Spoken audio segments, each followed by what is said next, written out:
I had four great meetings with clients yesterday, one-on-one, and without going into any details, obviously, I can tell you that they all kind of landed in the same place. And it was interesting, we, in very different ways, or somewhat different ways, we were asking the same question, or the client was asking me the same question in each one of the meetings. And the question they were asking me is this: what do we do right now? Given what's happening around us, what do we do as investors? What's the best move to make as investors? And it's funny, we analyze the coming year based on the last year, and it's very often the case that we think everything now is different, right? We've never been here before. We've never had this kind of market before. We've never had this kind of market rebound before. The S&P 500 is up more than it has been in the past in a recovery over 122 months, which is a longer recovery than we've ever had. We've never had the kind of relationship we have currently going with China, where we're working on their currency manipulation and we're adding tariffs to the relationship, right? And they're adding some back. That's affecting things here. We've never had the kind of relationship we have, obviously, with Mexico and all of the political conversation that's happening around that.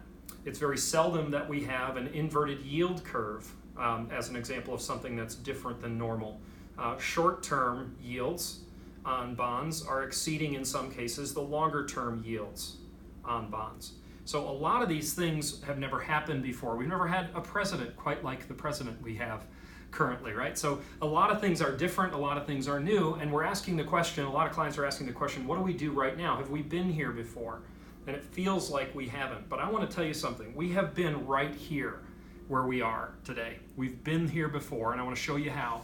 On the screen behind me, what I have, and Eric is going to zoom in here for us a little bit, what we have is our GIPS returns from the aggressive portfolio since 1993 and the S&P 500 returns for the same time period. And for this 7-year time period of the late 90s, this is the rise in the dot-com bubble, you're seeing that the S&P 500 outperformed the aggressive diversified portfolio.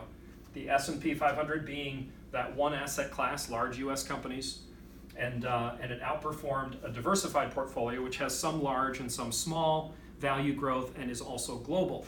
You know that we're always globally invested. And so for this 7-year period, the S&P 500 outperformed. What happened, what investors did in this moment, in these moments, is they piled on in the S&P. They moved away from diversification and they started investing in the S&P 500. As a result of what was happening, as they looked at the future, as they looked at the past, they started to analyze the future based on short-term past, and they started to move all their money here. This is what I did, utilizing the NASDAQ.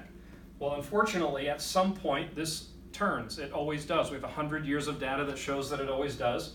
And if you look at this next 11-year period, you can see that it's not even close in the other direction. Just about every year, especially the declines being far more muted in a diversified approach during the tech crash, and then the recovery from the housing crash that came afterwards. So the next 11 years were slanted way to the benefit of being diversified and having that diversified group of assets.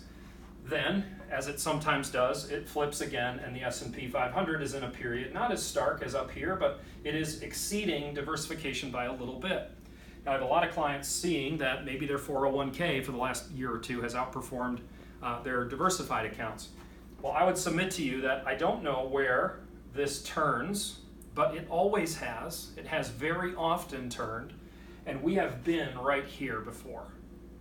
And so I'd encourage you to do a couple of things. I want to talk to you. If you haven't come in and talked for a while, I want to sit down and talk to you. I want to show this to you in your own accounts. Another thing that we could do together is I could look at your 401k. If I'm not able to manage that, I could help you rebalance that and take care of some of the skewed problem that may have happened. If you haven't done any rebalancing, we'd be glad to take care of that for you. And then below this video, there are a couple of dates. In East Lansing, we're doing our American Dream Experience at the University Club in September. And then at the Prince Conference Center in Grand Rapids in October, we're going to be doing the same thing. We have a couple of these going yet before the end of the year here in East Lansing, and then in Grand Rapids, we're going to do that. And I'd very much like to see you sign up for one of those before the end of the year. So take that request seriously. Call us. You can schedule a time through any of our staff or through my automated calendar, and we can schedule a time to meet with you. Have a great day. Thanks.